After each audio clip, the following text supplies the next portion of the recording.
Video like जरूर कर लीजिए और ऐसे वीडियो लगातार फ्री में पाने के लिए चैनल को तुरंत सब्सक्राइब कर लीजिए और बेल आइकन को जरूर टैप कर लीजिए ताकि आगे भी सारे वीडियो आपको मिलते रहे। यूट्यूब में फॉलो करते हैं तो प्लीज ये वाला फ्री टेलीग्राम चैनल जरूर ज्वाइन कर लीजिएगा। सारे नोटिफिकेशन, सारे अपडेट यहीं पे आते हैं, ध्यान रखिए। जय हिंद everyone, welcome you all to study for civil services. आज की हमारी डेट हो जाती है भाई 28 सितंबर। और 28 सितंबर के इंपॉर्टेंट आर्टिकल्स कौन से बनते हैं उसके लिए सबसे पहले तो आप लोग ये वाला जो हमारा पेड ग्रुप है उसको ज्वाइन कर लो। उससे आपको फायदा ये मिलेगा कि जो भी ये वाली पीडीएफ्स हैं ये आपको मिल जाया करेंगी टाइम से। दूसरा, आप इस टेलीग्राम चैनल को भी ज्वाइन करो क्योंकि टेलीग्राम चैनल पे जितने भी इंपॉर्टेंट अपडेट्स होती है मैं हमेशा यहाँ पे कोई ना कोई इंपॉर्टेंट अपडेट्स अपलोड करती ही रहती हूँ। तो आप सभी लोग इसको भी ज्वाइन कर सकते हैं। बाकी आज के हमारे इंपॉर्टेंट है ये वाले 6 आर्टिकल्स। ग्लोबल वॉइस साउथ की, एक 5 आइज का इंटेलिजेंस अलायंस जो कि बहुत पुराना है लेकिन न्यूज में अभी है। Rise in global debt, Swati Nayak wins Norman E Borlaug award, बहुत इंपॉर्टेंट है ये वाला, प्रीलिम्स के लिए बहुत जरूरी है। नीलगिरी तहर और विक्रांत जैसे विमान युद्ध पोत की योजना। सबसे पहला है यहाँ पर ग्लोबल साउथ के ऊपर। देखो, जितने भी ये आर्टिकल्स हैं मैं पहले ही बता दूं, ये सारे आर्टिकल्स ओरिएंटेड है प्रीलिम्स की तरफ क्योंकि इन सब में से कोई ना कोई स्टेटमेंट बन जाएगी प्रीलिम्स के एग्जाम में। ठीक है, जैसे इप्सा मैं आपको पढ़ा रही हूँ अभी। इप्सा की मीटिंग में हुआ, अब इप्सा की मीटिंग में हमसे पूछेगा इप्सा क्या है। I for India, B for Brazil, S से साउथ अफ्रीका और ए से मतलब वही साउथ अफ्रीका पूरा।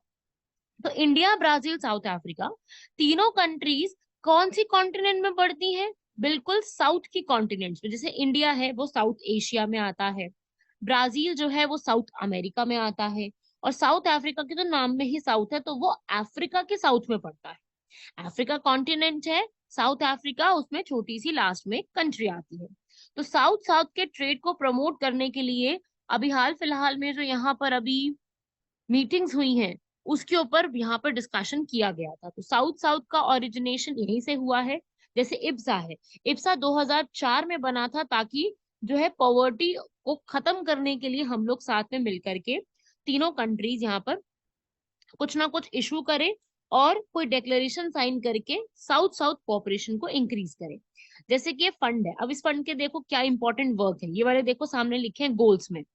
यहाँ पर इनमें साउथ के रीजन में पॉवर्टी रिड्यूस करना और एक दूसरे के साथ कोऑपरेशन ट्रस्ट बना के रखना। जैसे अपने लोग पड़ोसी में होता है ना, अपने पड़ोसी पड़ोसी के साथ में कोऑपरेट करके रखना ताकि मुसीबत के समय काम आए। कोई होता है ना कमेटी डाल देना, सेल्फ हेल्प ग्रुप्स बना देना, वैसे ये सब भी उसी तरीके से काम करता है।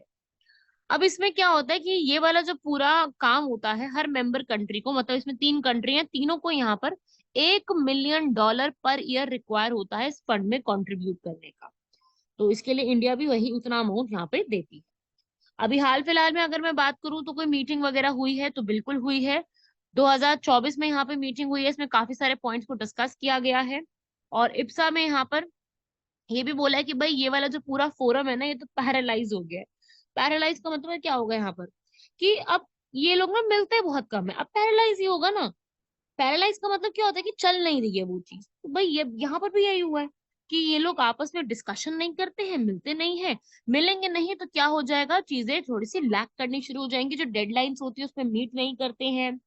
और क्लाइमेट फंड की जो बात होती है वो उतना पूरा आता नहीं है। तो तीनों कंट्रीज यहाँ पर जो है रिफॉर्म करने की यहाँ पे बात करती है।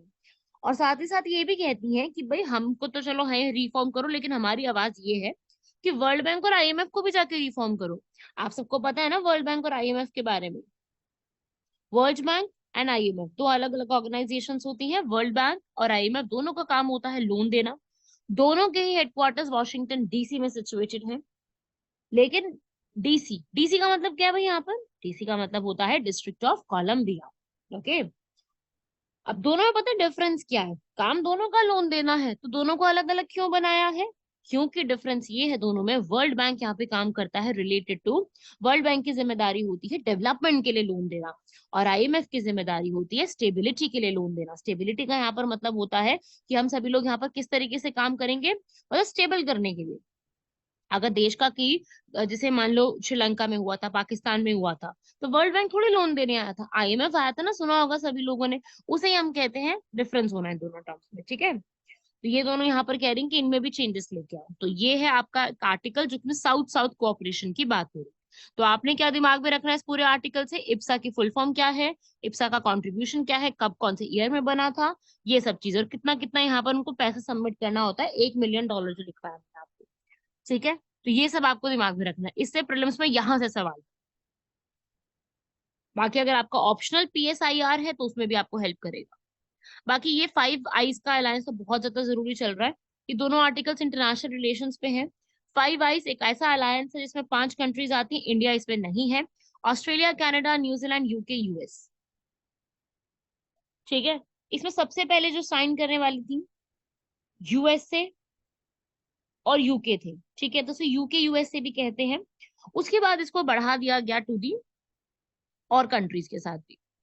ठीक है, तो अभी यहाँ पर जो प्रॉब्लम चल रही थी, मैंने आपको लास्ट क्लास में बताया भी था कि कनाडा के प्राइम मिनिस्टर जस्टिन ट्रूडो ने जो है यहाँ पर बोला है इंडिया के ऊपर कि हरदीप सिंह का जो मर्डर का पूरा जो एक प्लानिंग है उसमें इंडिया का पूरा हाथ है। तो उसी के तरीके से यहाँ पर ये जो पूरा एक जो पूरा एक तरीके से ये बात कही गई है, ये फाइव आइज के थ्रू निकल के आई है, ऐसा एक चीज में कहा गया है। तो ये जो फाइव आइज है ये क्या है, फाइव आइज है जब वर्ल्ड वॉर 2 शुरू हुआ था। वर्ल्ड वॉर 2 की जब गुप्त मीटिंगें हो रही थी, बैठकें हो रही थी, उस समय ये चीज स्टार्ट की गई थी। US जब एंटर नहीं किया था वॉर में, उससे उसी समय जो है ये पूरा एक अलायंस, फाइव आइज, आइज का मतलब क्या होता है, नजर रखना, निगरानी रखना, जो हो रहा है उसके बारे में सारी इंफॉर्मेशन, जर्मनी की सारी इंफॉर्मेशन वगैरह को प्रोवाइड करना। तो छोटा सा आर्टिकल है फाइव आइज, ये जितना लिखा हुआ है मैंने नोट्स में, आप लोगों ने क्या करना है, फाइव आइज लिखना है, कंट्रीज के नाम लिखने हैं और लिखना है कि कब बना था, US इसमें कब ऐड हुआ था, कौन से समय में बना था। इतना इसमें इनफ है, क्योंकि इससे क्वेश्चन बन सकता है, क्या फिर न्यूज में चल रहा है।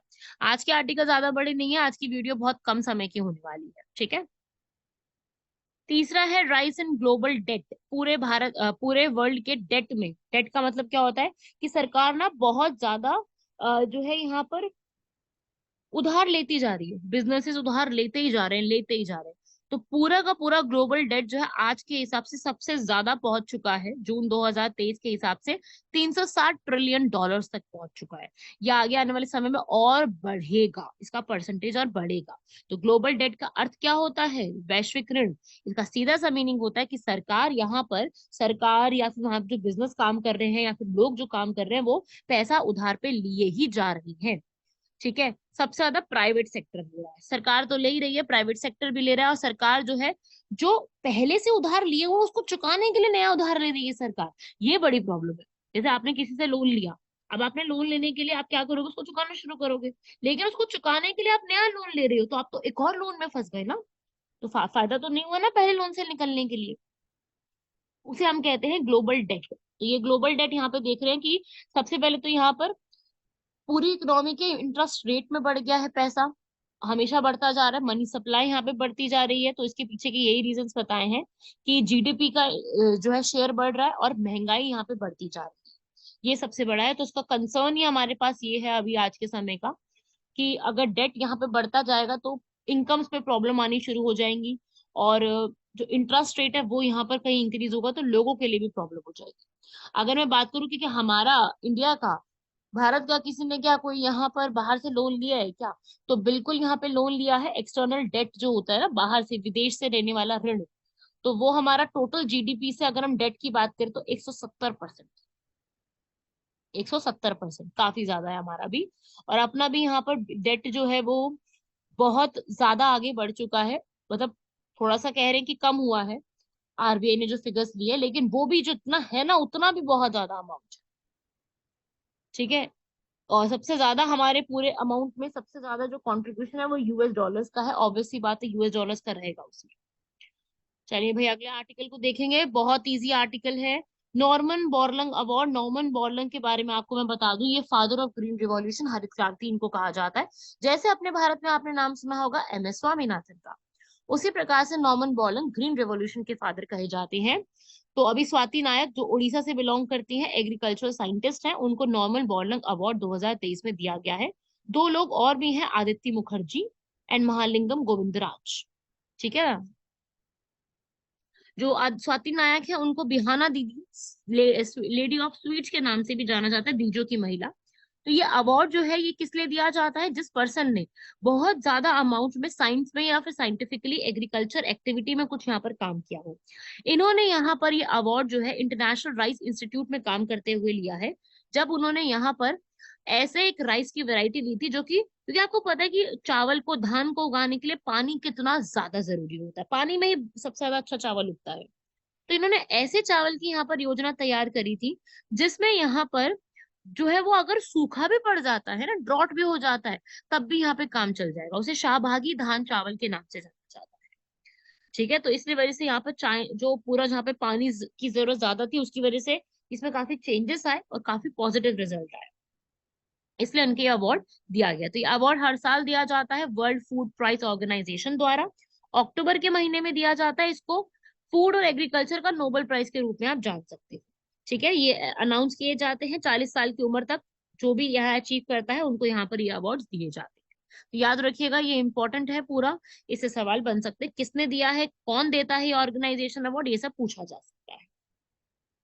तो ये तो बिल्कुल प्रीलिम्स ओरिएंटेड सीधा डायरेक्ट सवाल था। अगला आता है नीलगिरी तहर। नीलगिरी तहर एक ऐसी एक तरीके से एनिमल है जिनको प्रोटेक्शन करने की बात कर रहे हैं, क्योंकि तमिलनाडु और केरल में बहुत ज्यादा अमाउंट में हमें ये मिलेंगे।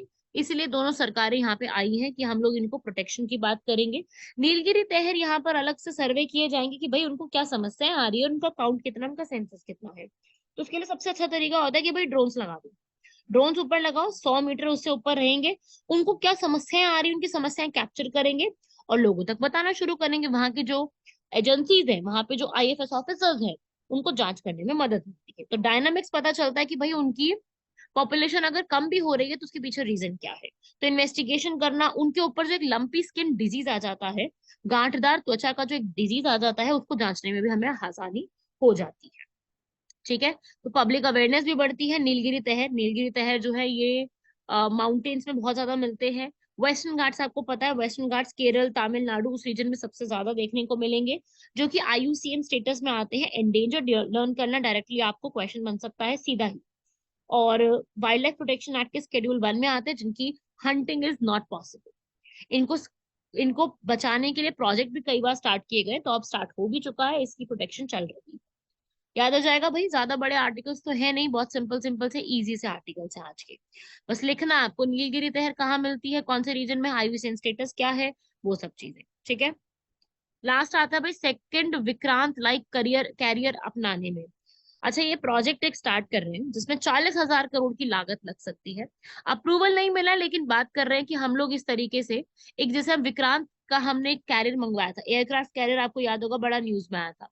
तो हमने यहाँ पर दोबारा से एक और कैरेट जो कि इंडिजिनस होगा, मंगवाया नहीं है हमने। हाँ, कुछ इसके पार्ट्स जो है बाहर से मंगवाए हैं, लेकिन हम ये एयरक्राफ्ट कैरियर जो है वो क्या करने वाले हैं, दोबारा से इसी साइज का एक और क्राफ्ट मंगवा, मतलब बनाने वाले हैं। ये कोचिन शिपयार्ड है भारत की, वो बनाएगी यहाँ पर। कुछ नया मॉडिफिकेशन करेंगे, जो कमी पहले विक्रांत एयरक्राफ्ट में लग रही है उसको थोड़ा सा बेटर करके नया डिजाइन तैयार करेंगे। तो लास्ट टाइम जो है सितंबर 2022 में आईएनएस विक्रांत यहाँ पे कमीशन हो चुका था, उसी के जैसे एक और यहाँ पे आईएनएस को दोबारा से कमीशन यहाँ पे किया जाएगा, जो कि 262 मीटर लॉन्ग होगा। अच्छी खासी उसकी स्पीड होगी, नॉटिकल माइल्स तक वो चल सकता है। अभी तक जो मैं बात करूं, आईएनएस विक्रांत सबसे बेस्ट था, लार्जेस्ट नेवी शिप है यहाँ पर इंडिया में, जिसकी वेट है यहाँ पर 45,000 टन्स। इसकी वजह से वो इंडिया जो है वो बाकी और कंट्रीज की लिस्ट में भी शामिल हो चुका है। तो ऐसे ही यहाँ पर एक और हम यहाँ पर तैयार करने की सोच रहे हैं। तो आईएनएस विक्रांत के बारे में पता होना चाहिए, और अगर आपके एग्जाम से पहले नई शिप यहाँ पर कमीशन हो जाती है, तैयारी शुरू हो जाती है, तो उसके बारे में भी पढ़ेंगे। हाँ, तैयारी शुरू हो जाएगी लेकिन बन के तैयार नहीं होगी, बिकॉज इसमें बहुत टाइम लगता है ना। चलो आगे देखो, ब्रिक्स आप सभी लोग जानते हैं, B for Brazil, R for Russia, I for India, C for China, S for South Africa. ये ब्रिक्स के मेंबरशिप में यहाँ पे पूछ रहा है कि ब्रिक्स यहाँ पर क्या क्या इसमें ट्रू है। तो भाई ब्रिक्स में जुड़ने के लिए क्या आपकी जीडीपी जो है वो करीब 500 बिलियन होनी चाहिए ना, ऐसा कुछ भी नहीं है। ऐसा तो कभी नहीं पढ़ा हमने, फर्स्ट स्टेटमेंट तो गलत है। एक कंट्री डेवलप्ड होनी चाहिए, नहीं भाई ऐसा भी कुछ नहीं पढ़ा हमने। लेकिन थर्ड जो लिख रहा है कि भाई 5 है, पांचों को म्यूचुअल अग्रीमेंट होना चाहिए, तो बिल्कुल ठीक बात है, क्योंकि 5 कंट्री है, पांचों का 20-20% शेयर है। फंडिंग 20% है तो हर एक की चलती है, ऐसा नहीं कि एक कंट्री की चलती है दूसरों को सुनना पड़ता है, नहीं, पांचों को यहाँ पे सुनना पड़ता है। पांचों कंट्री है, पांचों की वोटिंग पावर बिल्कुल सेम आती है, तो पांचों कंट्री यहाँ पर एक दूसरे की सुनती है। ठीक है, ब्रिक्स यहाँ पर एस बाद में जुड़ा था, साउथ अफ्रीका BRIC हुआ करता था पहले, लेकिन अब तो ब्रिक्स है। ठीक है, ब्रिक्स क्वाड I2U2 बहुत इंपॉर्टेंट है, मैं हमेशा अपने आर्टिकल्स में कवर कर रही हूँ, आपकी जिम्मेदारी है इसको लिखना। ठीक है, देख लो भाई, ऑप्शन पढ़ लो, मैंने समझा दिए हैं वैसे आप लोगों को। और इंडिया ने ये बोला था कि 500 बिलियन की जगह 400 बिलियन कर लो, लेकिन ऐसा कुछ हुआ नहीं। ठीक है, प्रपोजल था लेकिन कंपलसरी ऐसा कुछ नहीं है। ठीक है ना। अगला आता है लास्ट, चंद्रयान 3 मिशन, आप सभी लोग जानते हैं चंद्रयान 3 मिशन को। यहाँ पर लूनार पोलर एक्सप्लोरेशन मिशन है ये, जो कि मून पे जाके पूरा चेक किया है। इसके 3 मॉड्यूल्स है, चंद्रयान, लैंडर, रोवर और ट्रांसमीटर है यहाँ पर। तो ये जो है गलत लिखा हुआ है, इसके अंदर लैंडर, प्रोपल्शन और रोवर है। ठीक है, फर्स्ट स्टेटमेंट तो करेक्ट थी, सेकंड वाली में यहाँ पर मिस्टेक क्या हो गई, लैंडर, रोवर और ट्रांसमीटर नहीं है, लैंडर, रोवर और प्रोपल्शन मॉड्यूल। ठीक है, और थर्ड स्टेटमेंट भी यहाँ पर करेक्ट लिखी हुई है, लॉन्च 3 व्हीकल है यहाँ पे लेके गया है जो। तो बाकी स्टेटमेंट ठीक है, आप पढ़ सकते हो यहाँ पर। और प्रोपल्शन मॉड्यूल का नाम शेप रखा है स्पेक्ट्रोमेट्री हैबिटेबल प्लैनेट अर्थ। लिख लो ये, जहां पर चंद्रयान 3 के एक पेज पूरा लिख लो, सिर्फ एक पेज में आ जाएंगे नोट सारे। चंद्रयान 3 की हेडिंग बना के सारे नोट्स जो भी आप देख सकते हो चंद्रयान 3 के, गूगल से, क्लासरूम से और किसी वेबसाइट से सारा नोट कर लेना, क्योंकि चंद्रयान 3 वेरी वेरी इंपॉर्टेंट। ठीक है, बाकी आज का क्वेश्चन है कि भारत यहाँ पर इलेक्ट्रॉनिक्स के मामले में क्या क्या यहाँ पे जो है मैन्युफैक्चरिंग पॉलिसीज को लेके आया है, जैसे USA और यूरोपियन यूनियन में चल रही हैं, वैसे भारत ने किस प्रकार से मैन्युफैक्चरिंग टेक्नोलॉजीज ली है। आप इस क्वेश्चन को खुद से जाके गूगल पे एक बार पढ़ेंगे कि भारत की मैन्युफैक्चरिंग पॉलिसीज क्या है, किसके अकॉर्डिंग हम सेमीकंडक्टर का पूरा एक्ट चलता है, IT मैन्युफैक्चरिंग एक्ट चलता है, वो पढ़िए, फिर इसको हम डिस्कस जरूर करेंगे। एक क्लास रखेंगे जिसमें हम इन मेंस के आर्टिकल को डिस्कस करेंगे। आप सभी लोग पहले यहाँ तक कंप्लीट कीजिए, फिर मिलते हैं आप सभी लोगों से अगले लेक्चर में इन सब आर्टिकल्स को कंप्लीट करते हुए। धन्यवाद, शुक्रिया, जय हिंद।